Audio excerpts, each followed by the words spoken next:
Hey guys, what's up? It's Lizzy Jane. We're back this week with an awesome freaking episode. I have Jessica, Chief Growth and Impact Officer at DanceSafe, joining us. This was such an educational conversation. Jessica is a certified psychedelic-assisted therapist with a master's in social work and a bachelor's degree in criminal justice and criminology. Wow, wow, wow. I know my head is like, holy shit as well.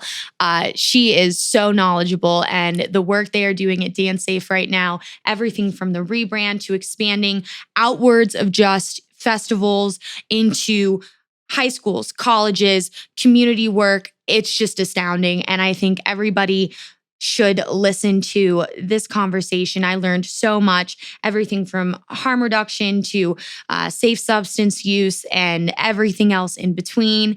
It was amazing to have Jessica on. Please check out the links in the description as far as information on donating, volunteering, so on and so forth, where you can get their products, how quickly you can get them, their on-site locations, what festivals they're going to be at. It was just a whirlwind, and you can see me in the video. I was so tuned in. I was just wanting to ask so many questions. So I hope this conversation leaves you walking away with new knowledge on substances, consent, and everything else in between. Don't forget, this episode is only ad-free on my Patreon at www.patreon.com/thisisLizzyJane. We have one-on-one lessons, sample packs, vocal packs, group lessons, and so much more. So make sure to hop on over and check that out. Without further ado, we have Jessica joining us from DanceSafe. Let's get into it.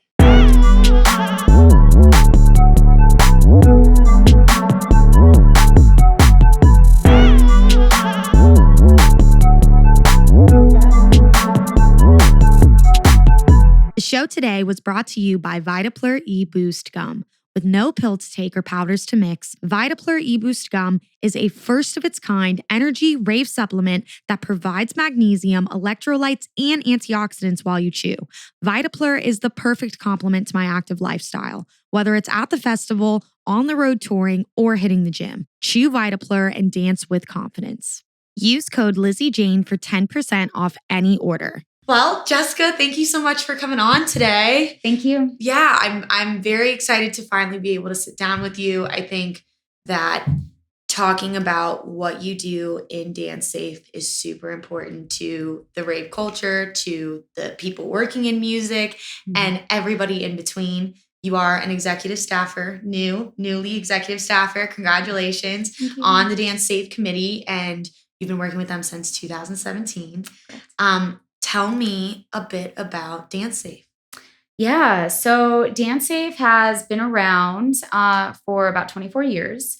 We were founded by Emmanuel Seferios, who is still deeply committed and deeply involved with the organization. It started in the Bay Area, primarily in the warehouse parties in Oakland. It was pill testing for ecstasy, and we have grown into a national organization with chapters across the United States. We are primarily known for the drug checking. I should mention we are a 501c3 nonprofit, which is very, very important. Yes, yeah.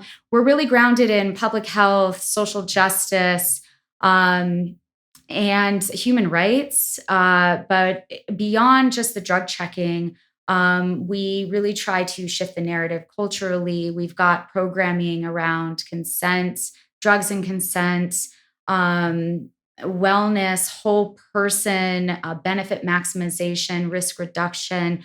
So drugs are vital to the fabric that we weave, but we have really expanded in our 24 years beyond that. Absolutely. And you've spoken just when we sat down about kind of the expansion and the rebranding of DanceSafe to where, me personally, as someone, when I was 18 years old and I was at Electric Forest for my first festival, it was like, DanceSafe is out there. They have stuff. There you go. And that's how I originally started to correlate what DanceSafe was, what their purpose was, and to realize now, coming back from kind of the pandemic, COVID-19, seeing fentanyl really come into our, nation, the world in general, it has just become something that I think not should be an option, but should be a necessity at all events, just in general. It's so scary to see what's going on in the front end of the industry with the music lovers, the festival goers, the ticket buyers, the people who make this whole entire industry go round. Because without the fans, none of us have a job, none of us are working. And then to even see that implement the back end of the industry where we have lost artists, we have lost friends to this, I would say, epidemic of fentanyl that has come into the nation. And the simple answer would be, kids, don't do drugs, don't touch it, don't do it, don't think about it, X, Y, and Z. But I feel like we're coming into this age where not only is that not realistic, it's not what I would say the grounds of electronic dance music were bred on. There's a lot of forwarding science and proven theories that are being backed by drug use to really heal certain traumas, to really heal certain sicknesses and illnesses. And it's just a discussion that should be, I think, publicly talked about more. Yeah, certainly. And I do want to just lend my thoughts and my heart for everyone that we have lost. It's terrible, absolutely terrible, and also very preventable. I was a graduate of DARE with honors. We definitely have that. I still have a couple of my DARE shirts, believe it or not. I do too. I love them. Absolutely love them. This is a really pragmatic approach and a human approach. As we were talking about a little earlier, drugs have been around and have been used for all sorts of reasons, whether it's medicinal, whether it's psycho-spiritual exploration, whether it's recreational, healing, fun, coping, whatever that is. And the messaging of just say no or don't do drugs, A, is not realistic, but B, we at DanceSafe, we keep trying to push the narrative forward on moving away from harm reduction. We use harm reduction because it meets people where they're at. It is very culturally known. It's recognizable. People do, for the most part, understand what that means. But for us, harm reduction isn't just about not dying either. It is this risk reduction, benefit maximization that goes along with it, where drug use in all different types of settings have benefits that can be tapped into and be maximized through that. So how do you participate in that? How do you have fulfilling experiences? How do you, bring health and wholeness and wellness into your life while using drugs, while minimizing the risks and also minimizing the fear around and mitigating the fear around, not being able to do that safely? Absolutely. I mean, you definitely said it all, where there is this portion of, you kind of have a pros and cons list. There are so many good things, whether it's, I know a lot of creatives that microdose. I know a lot of creatives that they're like, okay, we're in our creative space, our phone is away, our computer is away, and we're just working with our guitar, we're working with our piano, and we need to be in a creative space, and microdosing is the way that I get there. Just like smoking weed, just like X, Y, and Z. Coffee. And, coffee. Exactly. Cake. As I have, my little caffeine addiction. Well, it's like, this is just talking about coffee. You want to talk about an addiction. Oh, at DanceSafe, coffee is a drug that we talk about often. And it's one of our favorite drugs. Oh, yeah. It's something where my boyfriend didn't drink coffee before me. Yeah. Now I'm in the doghouse. But, if I don't have a coffee before 4 p.m., the migraine comes. Maybe I have a little bit more anxiety. I'm drowsy. I'm this, I'm that. And it's kind of like everyone has their vice in any way, shape, or form. But approaching it the best way possible for the least amount of harm is that should be the goal, because you can't live life in fear. You can't go through the what ifs, go through the X, Y's, and Z's. You have to live life how you want to live it. But it's very sad when you realize how much the body can really handle and how much you can really put your body through before it starts to go, hey, there's something wrong here. Hey, hey. And with the rave culture and with electronic dance music, you definitely are working in a younger demographic, younger age demographic. But I have talked to people where, they're not testing the substances they're taking. They're not doing X, Y, and Z. And they're in their 40s, they're in their 50s, and there are these long-term effects from the substances that they took every weekend for 5 years. And, on your end, is it in what you do as far as harm reduction? Like, I would love to know a bit more about your approach there as to properly taking the right amount of substances, properly recovering, properly doing, okay, this is what you need to do the day after. You need to be, taking your vitamin C, taking these vitamins. What do you guys do on a general basis to try and educate those people who are choosing to take X, Y, and Z substances? Yeah, that's a really great question. It's complex, right? And I will add that not only like body, but mind, right? Like what is, and a lot of, people talk about it, set and setting. But yeah, so there's this like mind connection that goes along with all of these. And there is this, just say no, right? But it's not NO, but it's KNOW. Education. And that is where we really ground ourselves back into, where there are these principles of like harm reduction, but also peer education.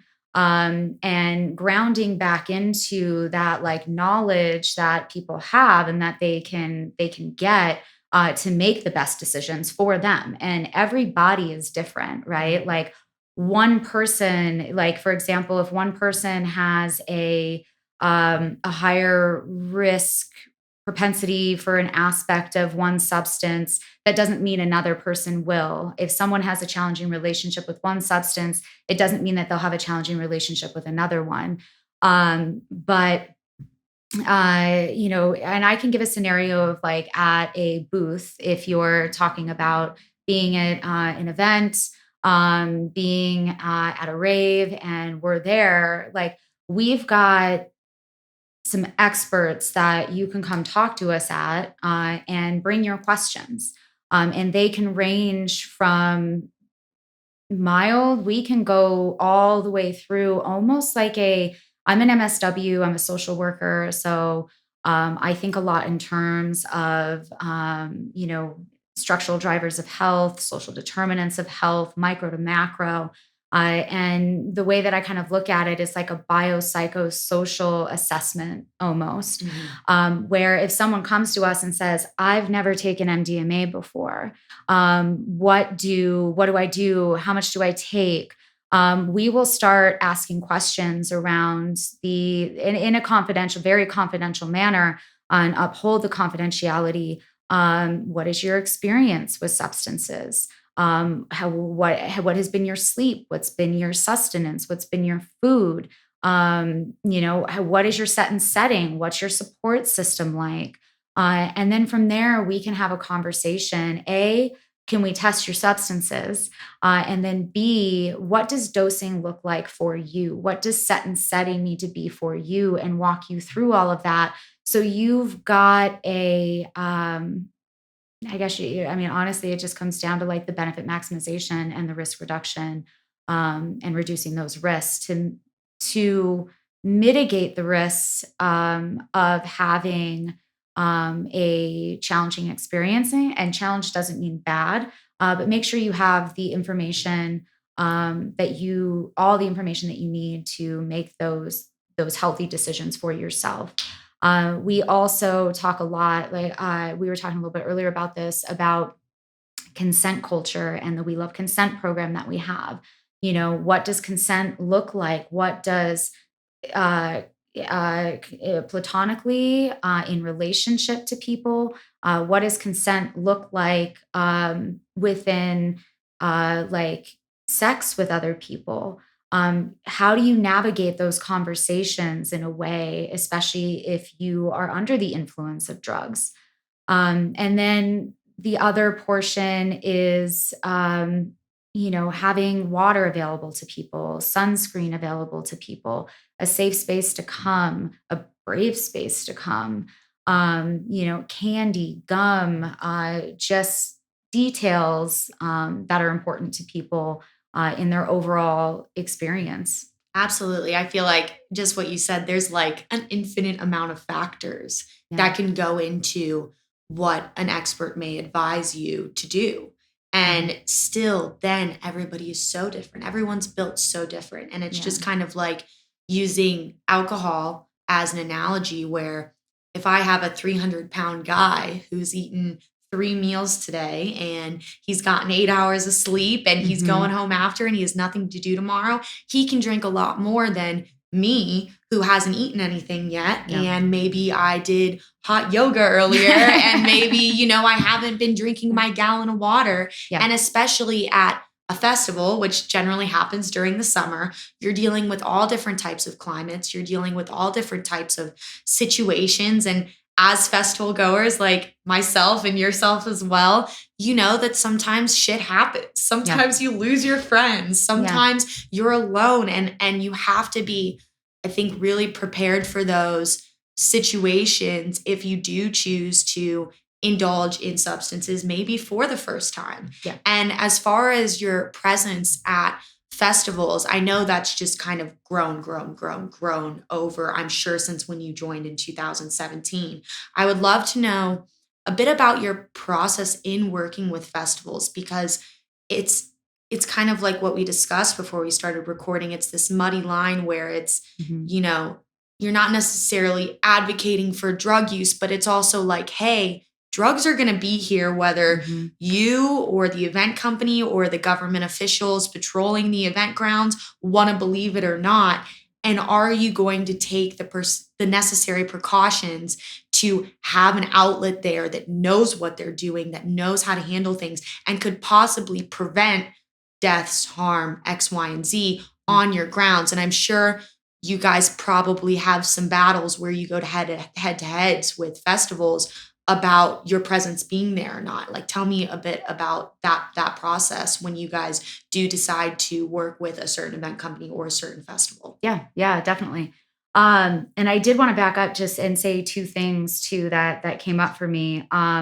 One was this, the aspect of DanceSafe being at every festival. Yes, and we need to be on every fucking street corner. Yeah. Like we need to work ourselves out of the job, and this should be paid for by taxpayers and, everywhere. And then the other one was that, what you were talking about with like different people, what we always do encourage as well is start low, go slow. You can always take more, but you can't take less. Yep. Less is more sometimes. Yes. So encouraging that is always really important with people as well. So as far as working with event producers and getting into events, it's been a journey, like it kind of goes back. So Emmanuel expected to get arrested at some point for this in the past 24 years. No one in DanceSafe has ever been arrested for doing this work. So like, as political, social, and cultural climate has unfolded and shifted, that risk becomes less. But in the RAVE Act that was kind of snuck through Congress under Biden, it was an extension of the crack house laws, and it ended up expanding those into business owners, venues, and you were able to be prosecuted for maintaining a drug-filled environment. And there was a lot of fear around providing these types of services over time, out of fear that prosecution, because is what you had mentioned. If you have our services there, then you're admitting that there's drug use Yep. there. Right. And we've had to, our executive director, Mitchell, always jokes around, his part of his job is convincing people to do things that their attorneys tell them like not to do. And getting drug checking in there. We talk a lot about plausible deniability. And we also are like in the business of like building bridges instead of burning them. So even if we can't have open drug checking like we do at Gem and Jam, like we do at Lightning in a Bottle, where law enforcement come to us with samples, they're working with the medical team, they're working with security, that it's a big portion of like integrated teams, collaborative teams. Integrated, I think, is like a really good word where all of these people have to work together. Lightning in a Bottle that we were just at, we had the Rangers on one side of us, and then we had medical, and then the medical was ran by RGX, who also held the sanctuary space there. So we were a very integrated team, very close to one another, so we could sense and respond to things that we need to. I kind of trailed off there, but if we can't have open drug checking, but having a booth there with just our drug info cards, just having people there to talk to have information on where to buy kits, how much they are, even that is harm reduction. Even just having our presence there is really important. So we're not an all or nothing thing. And obviously it's been a long road. We've been around for a long time. It's just that continual presence and improvement that we can make. The other portion that we're finding very, very helpful is the community demanding us being there. And then another very, very important one is artists. Tipper has refused to play venues if we weren't there. They put it on their rider. Yeah. Yep. Yeah. So like if artists start saying we're demanding this, it is going to just catalyze the amount of space that we can serve and occupy within this. Grizz has just partnered with us and brought us on tour. That's been a really collaborative process, but that was part of him playing at some of these venues was that this is what we're doing. Mm-hmm. And, if you want me to play, this is the team that I'm going to bring with me.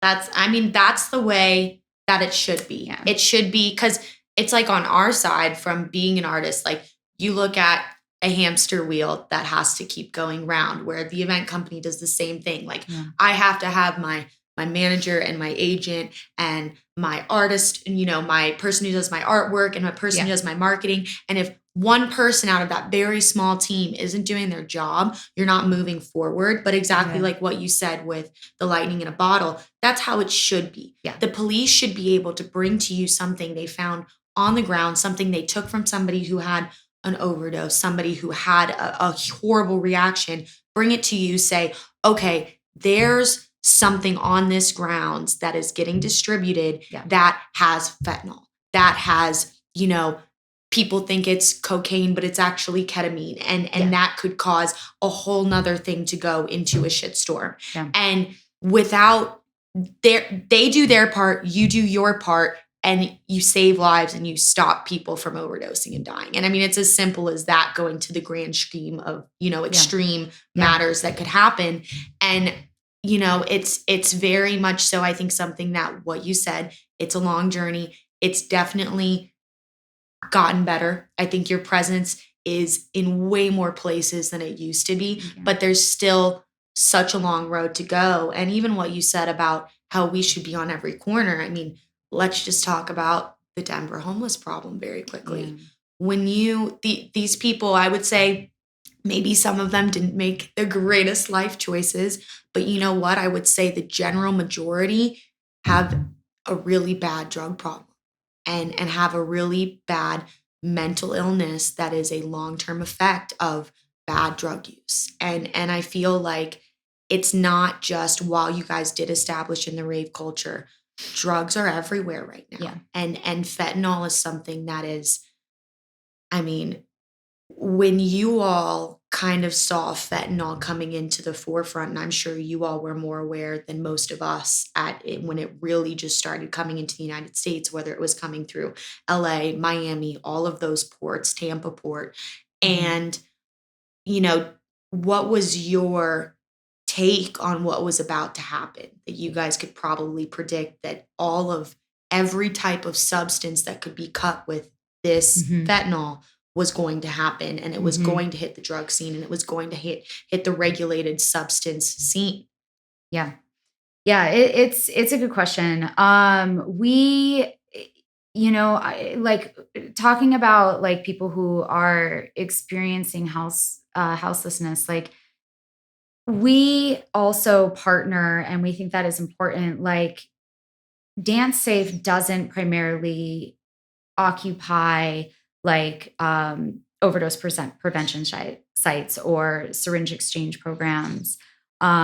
We partner with a lot of them. Like the Harm Reduction Action Center here are just total badasses, and we've been friends for a long time, serving different communities and different populations.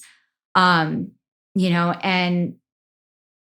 you're spot on with the like the mental health aspect of this and challenging substance use. And it goes back to what I was saying about like the social determinants of health on like how to fix that. I will say, like Dr. Carl Hart, he wrote Drug Use for Grownups. He has a statistic in there out of all of the research that he does, that 75 to 90% of drug users, even of the most stigmatized drugs, those people do not meet DSM criteria for problematic or chaotic use. So the percentage that does is much less, but we at DanceSafe, we definitely don't want to romanticize drug use. There still are, serious risks that can happen. And people need to be aware of all of that. What was the question that you went over? Fentanyl coming into. Yes. Sorry, Okay. I'm covering No. I'm like, oh No, my God, no. questions. Well, and it's like normally, yeah, no. And I go this way, and like my communication sometimes happening. So, yeah. So I,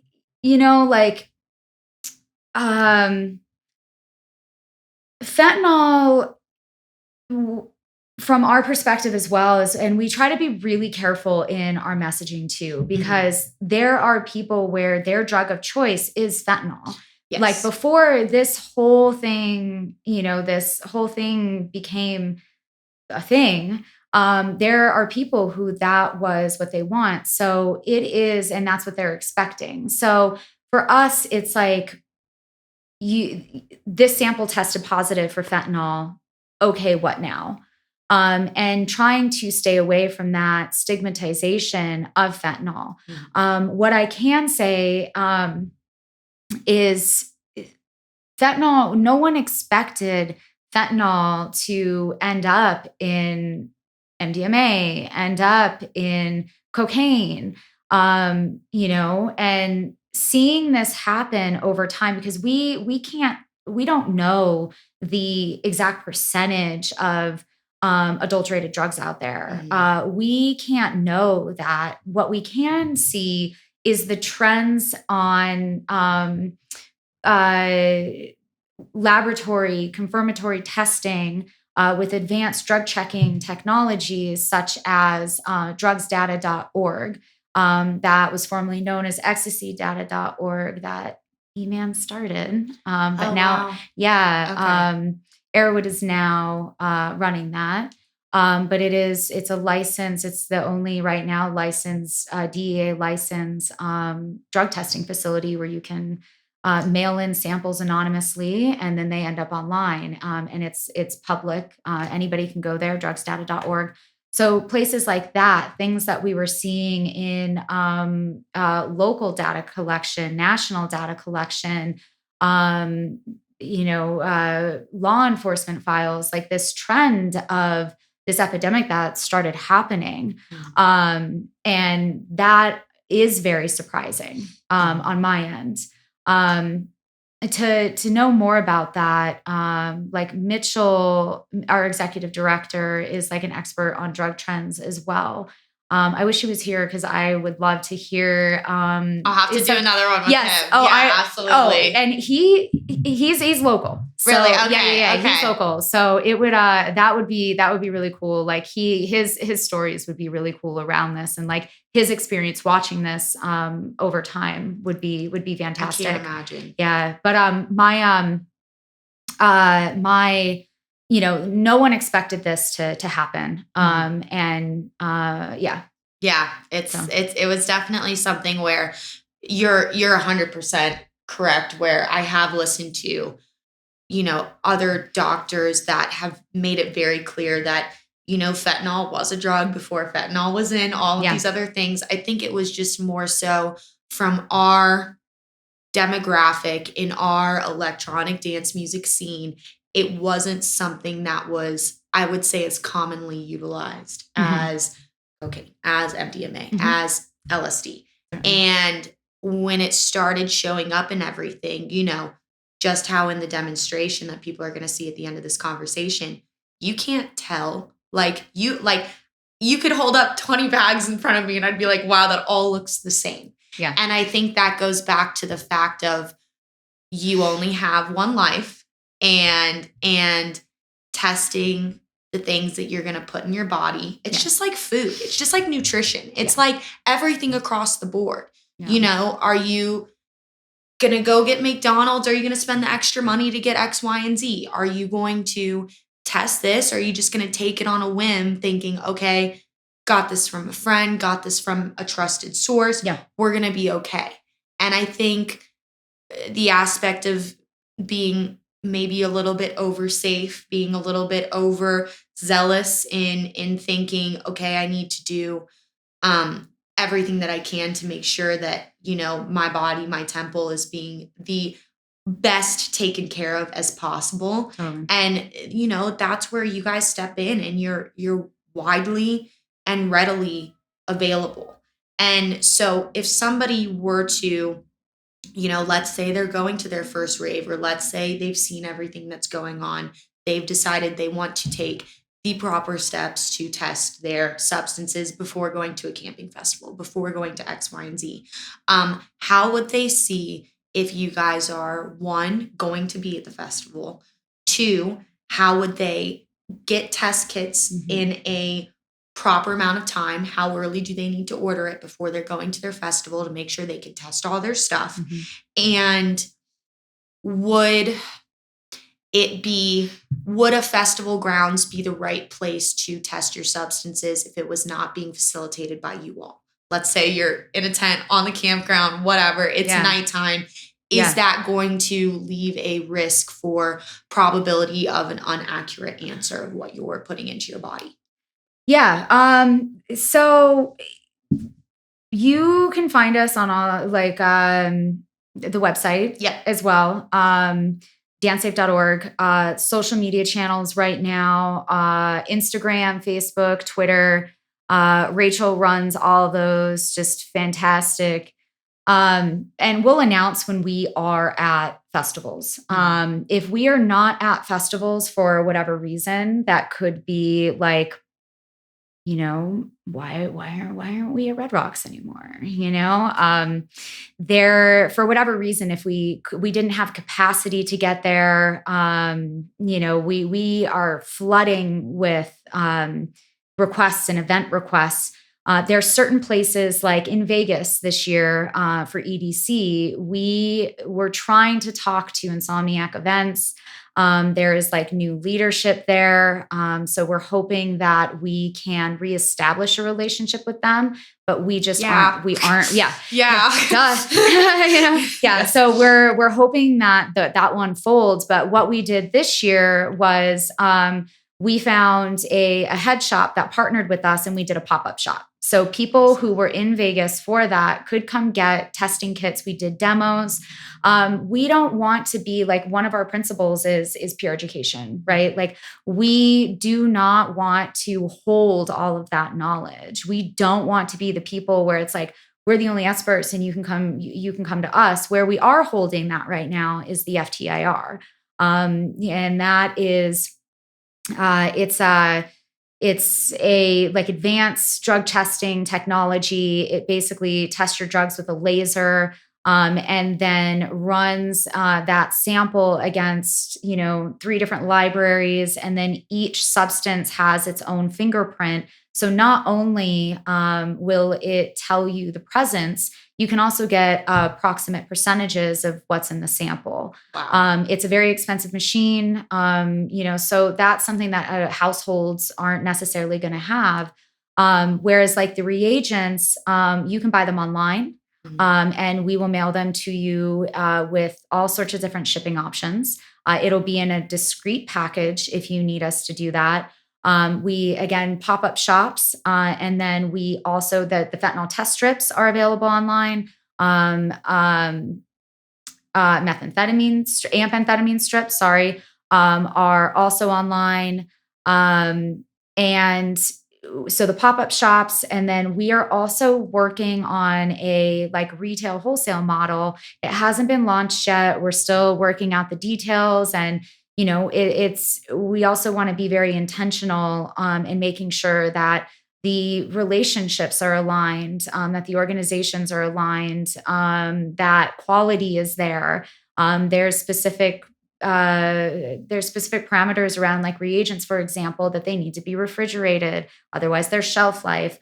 How different retail locations would communicate messaging, communicate that training. Like, it is very important to us to maintain accuracy, non-bias, integrity, and uphold our mission, vision, values, and principle in all that we do. And even when it comes down to like partnerships.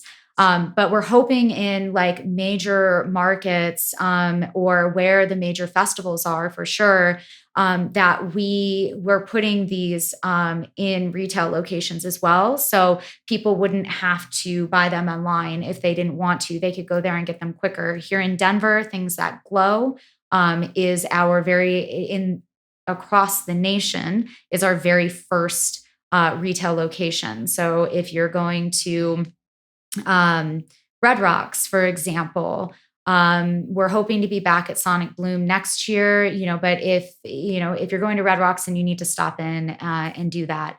As far as testing, so that's where I was going with that. The reagents, it only can tell you presence, but not potency or purity. So, and usually the most dominant substance in those tests will come through on the color reactions. Sometimes the darker color reactions will overpower some of the lighter color reactions. You can find our drug checking kit online, or a drug checking instructions online.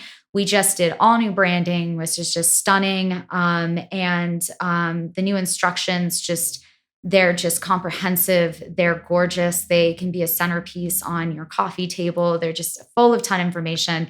But like, so that the education, we want people to have this information and have these tools and have this education and have the power to share this with others.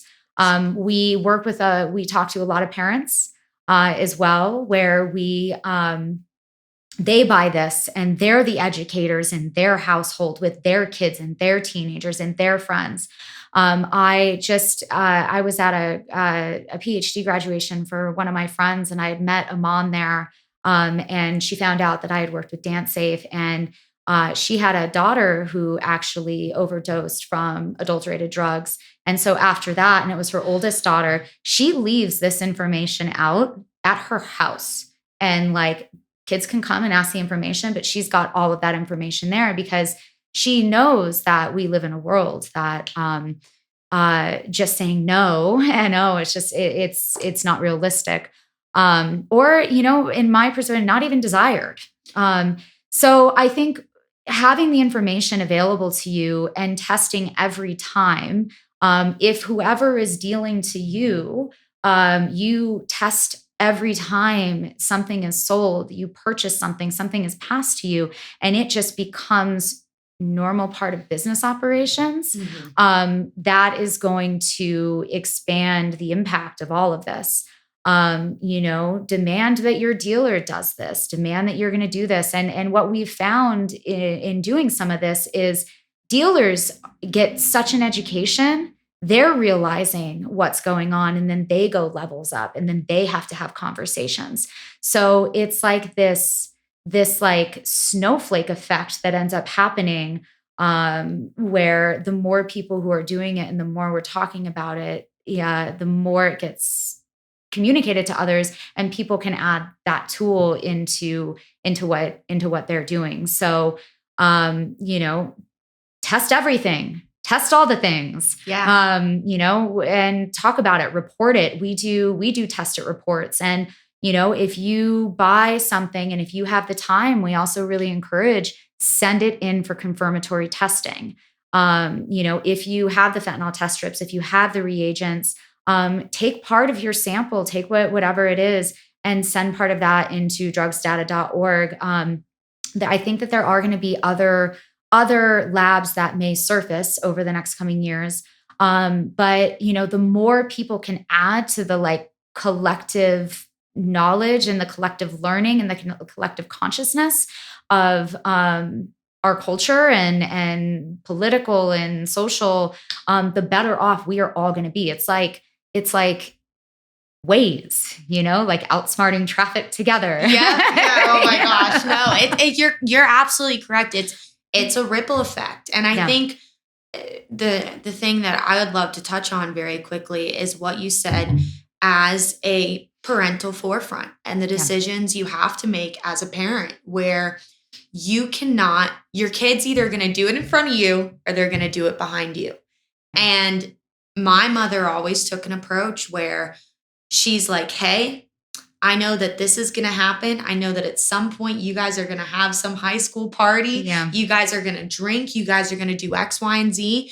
And, it's kind of like, okay, I rather be there, be knowledgeable, be able to supervise, be able to not have somebody leave drunk, wreck their car, die, which happened in our school from some party that some kid was throwing when their parents were out of town, and be proactive and have those conversations, because it's very unfortunate. I mean, exactly what you said. No parent wants to outlive their child's life. It's a very, very sad reality that unfortunately, I would like to say that I was given a wonderful upbringing, and I still know children who passed away from overdoses. Oh yeah.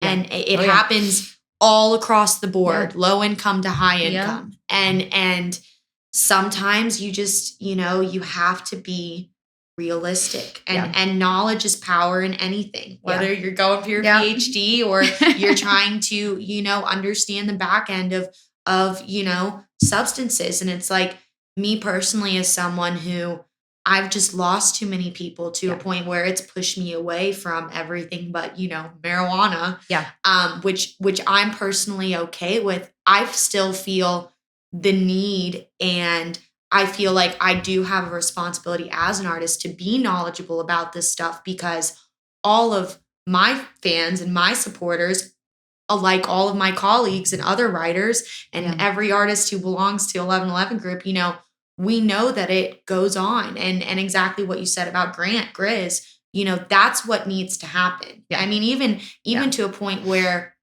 just this past week, Midtown in, I think, Atlanta, Georgia, was canceled because so many artists have gun laws on their riders. Nobody can have a licensed concealed carry. Nobody can have X, Y, and Z. And I think it really does start with the performers in a certain aspect. It does start with the parents who are able not to turn their eye and say, oh, my kid's not going to do that. My kid's better than that. Yeah. Because that's how you get a call and unfortunately something tragic has happened. Yeah. Because you haven't taken the time to talk about very serious things that I think every child encounters. And unfortunately, I think the age in which the children are encountering this now just keeps getting younger and younger and younger. Yeah. Yeah. I mean, like, I know what I was doing at 14, and like my sister's 10 and a half years older than me, and she was still playing with My Little Ponies. Like, that's just wild to me. So there's a couple of things there. So in that conversation that I was telling you earlier about the mom, there was another friend there who, a husband and a wife. The husband is not as I would say there's some hesitation with bringing this to children and like having these, like, from DanceSafe's perspective, I would love to go in and do this to middle school children. In health like, class. We're just barely getting into it to college campuses. Then there's high school and then there's middle school. But what you're saying, these things are happening in elementary school. And that's just fact. It doesn't mean that it's happening everywhere, but the chance is there. And if DARE could go into my elementary school, we need to have like this re-education that needs to happen. So in that same conversation, the wife of this other couple is very supportive, and having DanceSafe and trying to partner with me, having DanceSafe at like these community events that are more kid geared. And there's like a little bit of like misalignment and not tension in a bad way, but like, it's uncomfortable. And like communication between people and trying to figure out how to do this, because it's been, they grew up in the Reagan era too. And, the husband looked at me and said, how do you do this? Like, how do you have that conversation with your kids? And we were in this circle with the woman who has all of the things for her children and the children's friends. And my basic answer is, you have all the information and misinformation in the world at the palm of your hands, in your phone. And there's so much misinformation out there. So if you aren't going to do that as a parent, they're going to find someone else, and someone else will do it for you. Yeah. And you better hope that the information that they get is accurate. Yeah, is accurate and non-biased, and doesn't also perpetuate like stigma and racism and marginalization and criminalization and all these different things. Like, this is it intersects. It's intersectional with everything. And going along with like shows, I actually I wanted to do it in New York in September. But various reasons, it just couldn't work out. But there's an entire opportunity that in my personal role, I'm growth and impact officer, reaching new people. We are primarily a white community base. And most of our followers, a huge majority of them are, the electronic music community. It's interesting that this was, E-Man started this in Oakland back in like 98. But back then, even the community that he served there was much more diverse. Yes. So there is this aspect of mistrust that has happened over time. The drug war has disproportionately affected non-white people, Black and brown communities, to where there is a huge mistrust. Like, when I talk about this is how do I want to put it? It's like, we just haven't expanded into like other areas. So I'm hoping, and this is a shout out if anybody's listening to on this, but Rolling Loud, I want to talk to you. Yes. Oh I want to talk to y'all. I really want to talk to y'all. I really would love to be able to see what it looks like to bring DanceSafe to that. Like that is, one of my, that music, that culture is still happens. Yeah. Love it. And, but do you see DanceSafe at rap, trap, hip hop shows? Do you see it in Black and brown culture the way that you see it in white culture? Or white spaces? You just don't. So there's this aspect of like bringing what we do and having that education, but also building trust to be able to do this in more, and since we're in like music community, in more demographics, in more genres, in just more spaces, which is also important. So, more promoters, more artists, more community members. We're just getting started in a lot of ways. Like from where we started to where we are, like we got a long way. There's so much you can do. Couldn't be more excited about it. Yeah. I mean, I feel like the opportunities and like the lengths at which you all could kind of strive to and grow to are really endless, because you're correct in the fact that, going back to what we're talking about right now is everybody from children to adults to parents to college kids. It's everywhere. And while it did start as an electronic dance music focus, in which you're very correct, electronic dance music did not come from Caucasian, did not come from white people. It came from everything but us. and it has been stigmatized and most of the best music has. Let's just lay that on the table. But even at Rolling Loud, even at rap, they may not be doing this drug, but they may be doing this drug. And it's still everywhere. And then going back to the children, about what you're talking about with the rebrand for DanceSafe, you are talking about consent. You are talking about safe sex.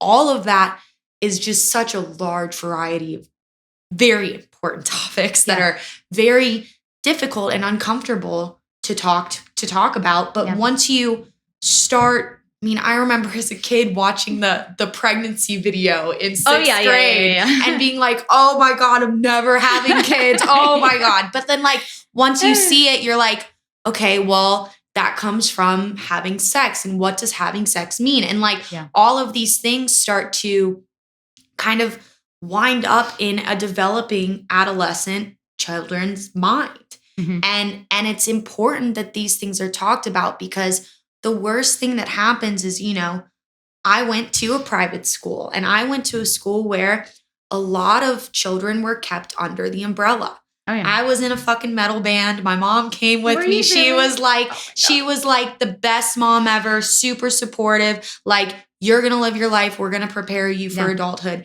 And I thankfully didn't run into these issues because I had been exposed to them at such a young age, which I understand is not every parental approach. However, the vast majority of what I saw was when, the chains were taken off the kids who had been under the umbrella for so long. And now they're 5,000 miles across the country at, California State University. They're getting in big trouble. Yeah. And it's just aspects where the sooner you can get ahead of it, I think the better it is long term. Yeah. And it's just kind of like takes whatever 21 days to make a habit, 2 months to make a habit. I get my partner sends me those memes. Exactly. And it's like with the testing, have it become secondhand nature. Yeah. Have it become part of the process. No, I'm not gonna, Venmo you this and then take that. No, you're gonna test it in front of me. Yeah. We're gonna see what it comes out as, and then I'll take it. Yes. And then we're good. You get yours, I get mine. Yeah. No one's going to be hurt. And then I can confidently go through with my decision and then be conscientious of what is needed to recover properly. Yeah. And in the sense of, when people are receiving substances and such, I know everybody's different. Mm-hmm. Is there a guideline that you all kind of go by in the sense of recovery? like in the sense of what you should be doing the next day after taking MDMA, after taking cocaine, after doing ketamine, whatever. I'm sure it's different for everything. But is there something that you guys tend to go by? Like as far as you should be drinking this amount of water, you should be not in the sun, you should be making sure you're eating X amount after the time, sleeping an amount of hours. Yeah. Or is it just kind of trial and error? Yeah. Yeah, and I do want to mention like a couple of words that just came up for me as you were talking too, was like this aspect, and I've said it before, like participation. We need to participate in our lives and also participate in others' lives, in all aspects of it, for health, for wholeness, for all of that. And the other thing that came up was this idea of lost the word. Yeah, we can go. That's yeah. me We all the can go time. back to that at some point. There was something else, and it was about surrounding like legalization and regulation is really the biggest going to be the biggest advancement on mitigating some of these risks. And I also, there's also this space of, since I'm an MSW, I can do psychotherapy. And I just completed, I worked with PATP, which was the Psychedelic Research and Training Institute with Dr. Scott Shannon up in Fort Collins. And then I just completed IPI, Integrative Psychiatry Institute, their year-long program for psychedelic-assisted psychotherapy. And there is this aspect of it, and you alluded to earlier that there is a lot of benefits, and this isn't just about recreational, but it's like, how do we take these medicinal aspects that we're finding are healthy and provide the benefits, and how, for me, how do you apply those outside of like a clinical setting, and what do we need to do there? And so like health, and, recovery, I guess you could say, or, taking breaks, like in MDMA, for an example, there is a phenomenon that happens to some people where they lose the magic. It just doesn't respond, and it doesn't activate the same way that at one point it may have used to. And we see a trend of that happening in people who have had very prolonged, heavy usage over time. We're talking, before this was even known, but if you're looking in the 90s, early 2000s, like, for me, I grew up on triple stack Mitsubishis. Yeah. Before like Molly was a thing, but it's like, weekend after weekend, days, or, redosing and redosing.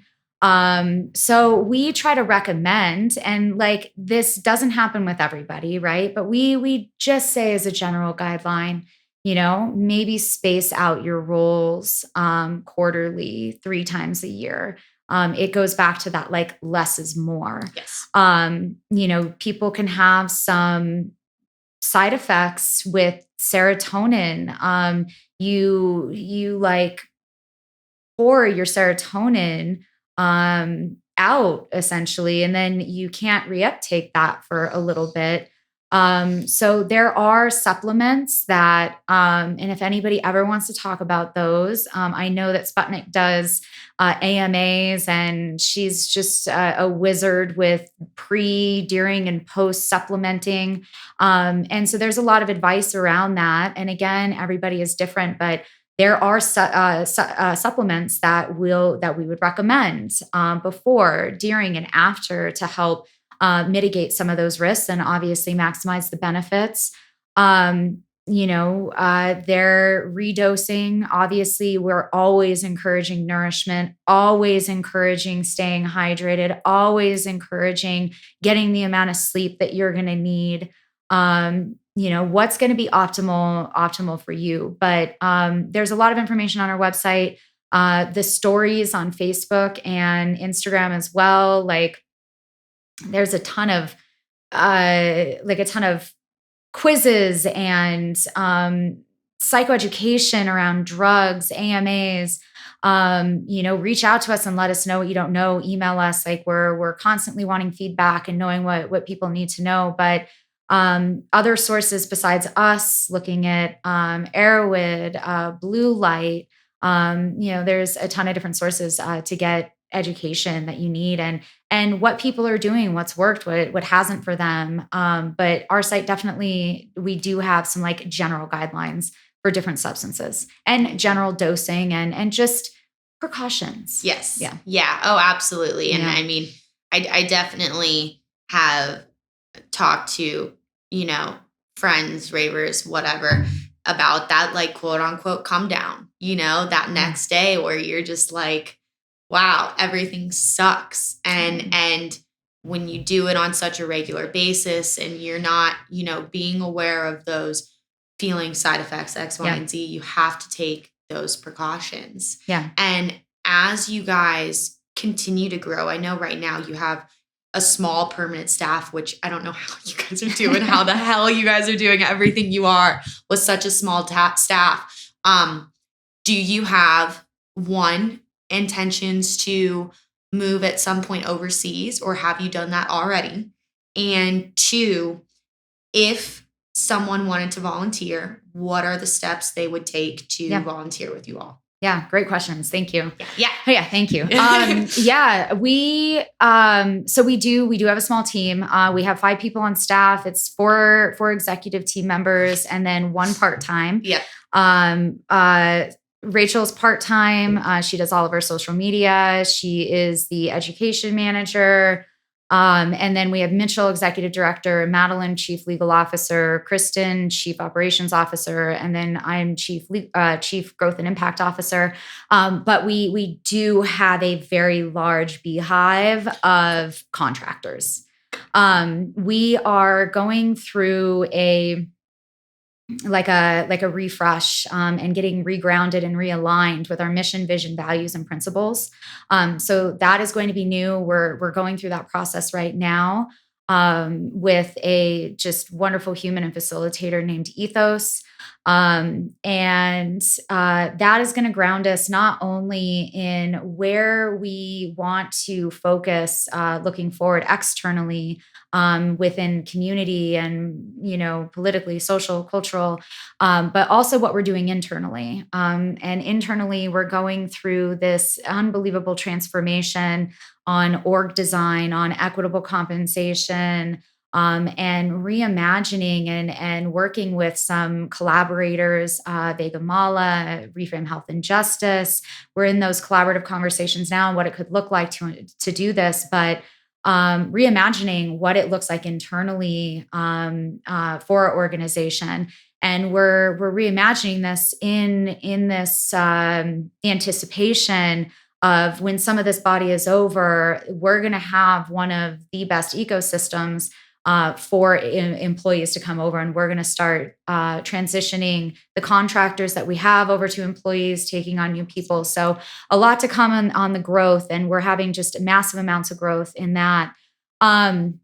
So that was about the team. And then you were asking about volunteering? Volunteering. Okay. And do you guys have any, let's say, outlets overseas right now? Oh, great question. Europe, tomorrow, I think Tomorrowland, I think Rampage, I think all of the, the huge clubs in London, stuff like that. Yeah. I'm sure there's issues over there too, For sure. So we are part of a group with people from all over the world. It's ACDC, Alliance for Collaborative Drug Checking. And we get together once a month. There is a summit that happens. And these are the organizations from all over the world that are doing this work. So we are in collaboration, we're in relationship, we're in communication, we're in innovation with people from around the world. We don't particularly have chapters outside of the United States right now. We've got a lot of work that we're trying to do here, even rebuilding after COVID. I can't imagine. Yeah. So we've got a lot of work, but there's definite intentions to figure out how to bring this internationally. You know, we don't know what that looks like. We don't know how, we don't know when. But it'll happen. Yeah, we do have the connections. And, you know, there is these spaces like Colombia, you know, they have organizations down there, Europe, Australia, Canada. In Canada, we do work really closely with Good Night Out Vancouver. Stacey Forrester runs that. She's a close collaborator in that organization on like the We Love Consent. And so like we are in collaboration with certain people, but a lot of these countries, a lot of them are ahead of us in what they're doing. There's a lot of things that we're also trying to catch up to.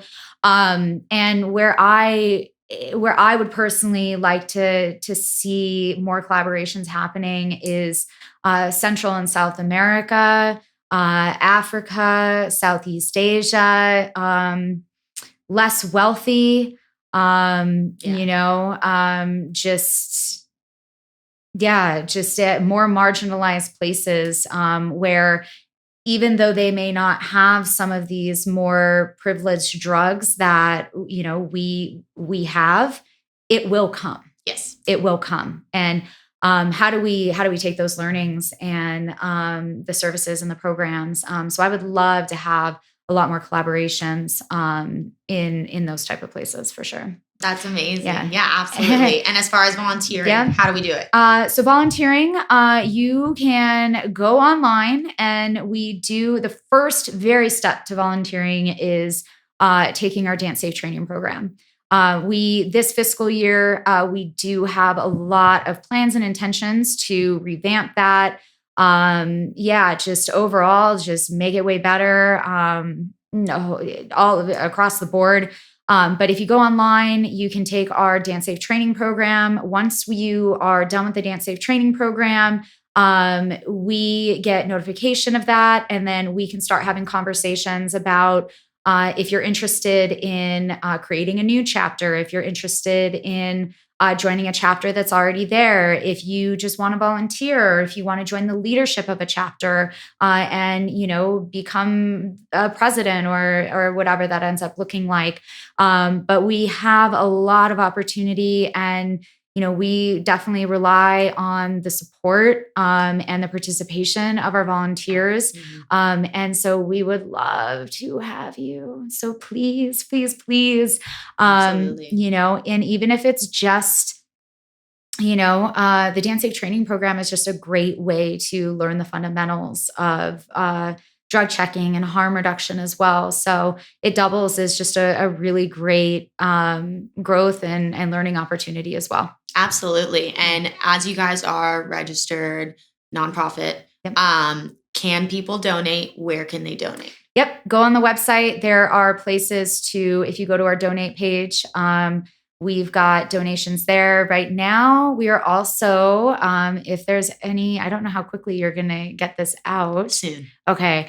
Within the next couple of weeks, we do have the website's going to be coming live, I think tomorrow. It's for Burning Man. We're raffling off a couple of passes, tickets and a vehicle pass. And you can enter the raffle sweepstakes or raffle there.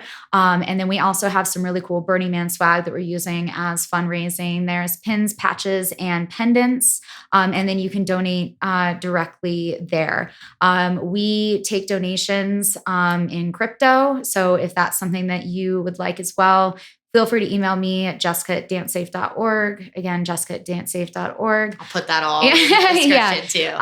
And then again, like any questions, if there wasn't something that's covered in here, like feel free to email.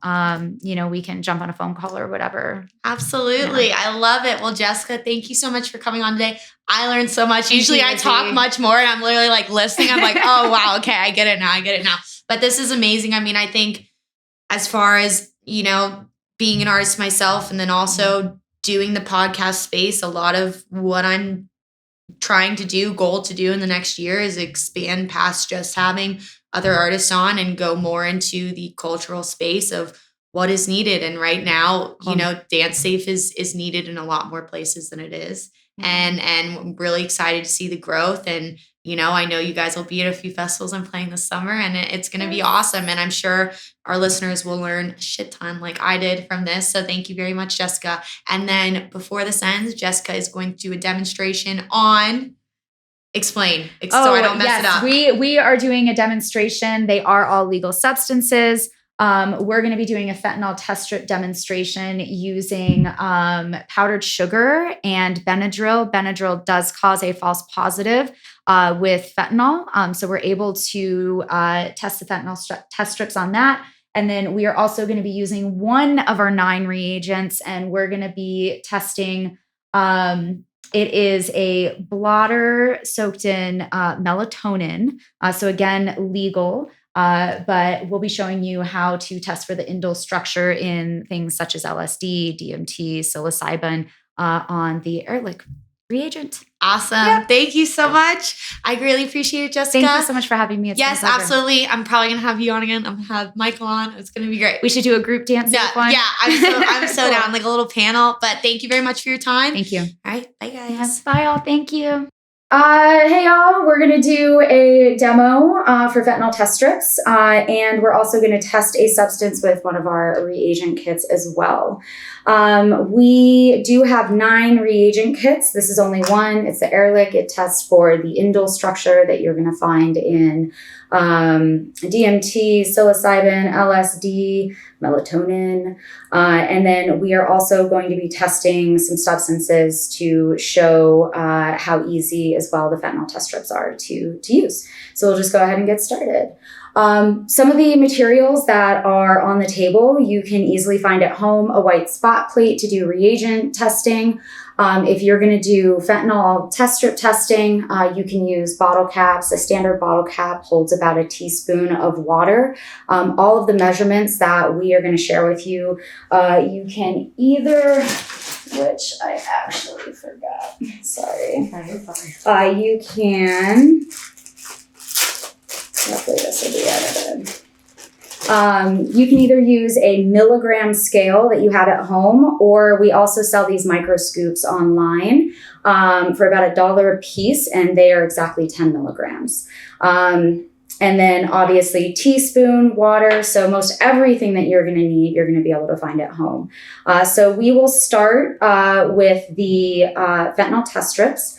The first thing that I will say is the reagent testing is very important. One of the most important things to know, 2 most important things to know about fentanyl is first, you need to know what substance that you're testing. These strips are the BTNX strips. It's usually what you're going to find. They're the gold standard right now for fentanyl test strips and harm reduction. But they do cause false positives on MDMA, methamphetamine. So for methylated drugs such as that, the dilution ratio needs to be 10 milligrams per teaspoon of water. All other drugs, you need it to be 5 milligrams per teaspoon. Knowing what drug that you have is very, very important because then you know the dilution ratio. And the dilution ratio is very, very, very foundational. If you don't get that dilution ratio right, you may have over dilution and it can over or under dilution, and it can cause false positives or false negatives. So we are going to test as if we have MDMA right now. One of these is going to test positive for fentanyl, and I will let people know that this is just powdered sugar, and one of them does have Benadryl in it. So completely legal substances that we're testing for. And I will go ahead and put these up and see if anyone can tell which one has the fentanyl in it and which one doesn't. All right, so then what you're gonna do, I don't have a milligram scale with me. I'm gonna use one of these micro scoops. I'm going to do 2 separate ones just so I don't contaminate which one is which. And I am going to put 10 milligrams for 1 teaspoon of each in here. And we'll actually do, what I'll do is I'll do 3 teaspoons. So 30 milligrams of each. All right, and then you can take your water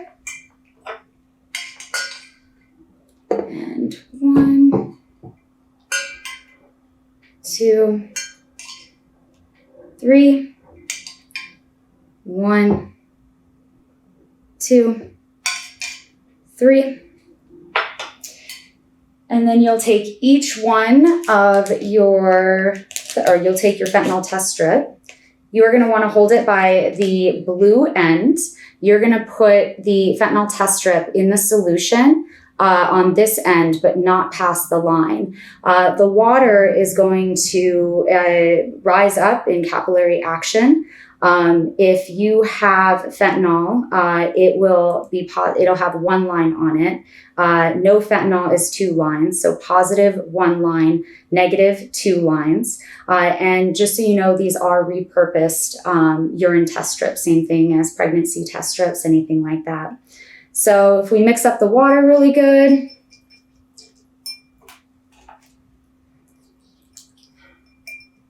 let me get the other test strip here. Hold it by the blue end. I love these ones because they just kind of let it sit. And then wait about 2 minutes.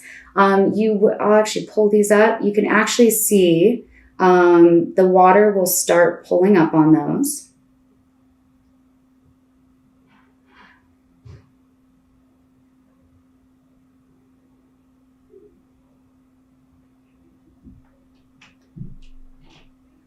Sit down for a second. And you can see on this one, that second line is starting to appear.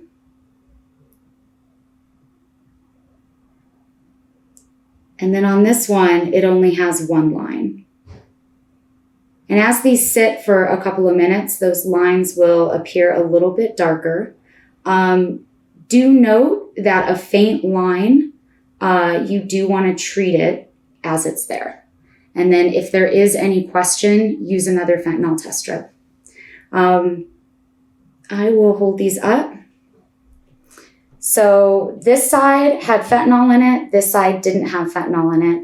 And you can see this is positive. This is negative. And it's that simple on that. So now I will go ahead and move on to the reagent. Like I said earlier, there is one thing that I do want to actually say about the fentanyl. One of the most important things, if not the most important thing about fentanyl, is the chocolate chip cookie effect. So you can have a lethal dose on one side of the sample and not have it on the other side of the sample. So it is the very best to test everything that you intend to consume. If you plan to take 120 milligrams of MDMA, dilute that 120 milligrams in the right amount of water. If you decide not to do that, there is a way to estimate it with taking the residue in your baggie, but it's a completely imperfect science. It is not reliable as it would be testing everything that you tend to consume. If you are trying to test for a drug like cocaine that you would snort, there are recovery methods that you can find online. It could be baking it in a Pyrex dish to recover that back if you'd like it. But again, follow the instructions very, very closely, and test everything that you intend to consume. So I will now move on to the reagents. I only have one right here. It's the Ehrlich. Like I said, it tests for the indole structure. We do have 9 of them. You can see the different color reactions in our brand new color charts. But I will just do one just to show you how to do it. We're going to assume that we have LSD, and we're going to take the blotter paper and we're going to cut a little corner off of the blotter paper. Oh, stuck on there. Come on. All right, we'll put a little bit of the blotter paper on there. The science behind that, or the theory behind that, is that when the drop goes on the paper, it will expand out. and it will be absorbed by the whole paper. That also isn't always accurate.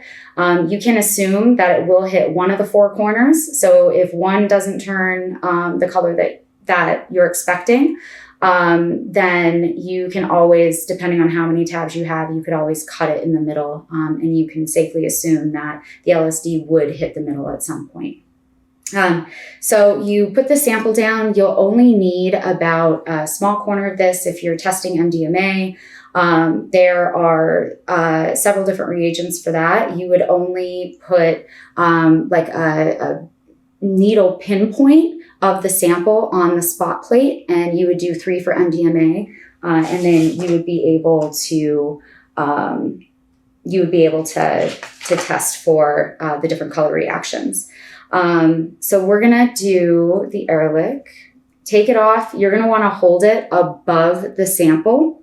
You don't want the sample to end up hitting you don't want the reagent to hit the sample, otherwise it could contaminate the entire bottle.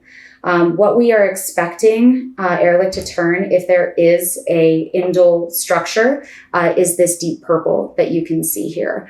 Ehrlich, depending on the temperature outside, if it's colder, it may take longer to turn that purple. So you sometimes have to wait up to 10 minutes.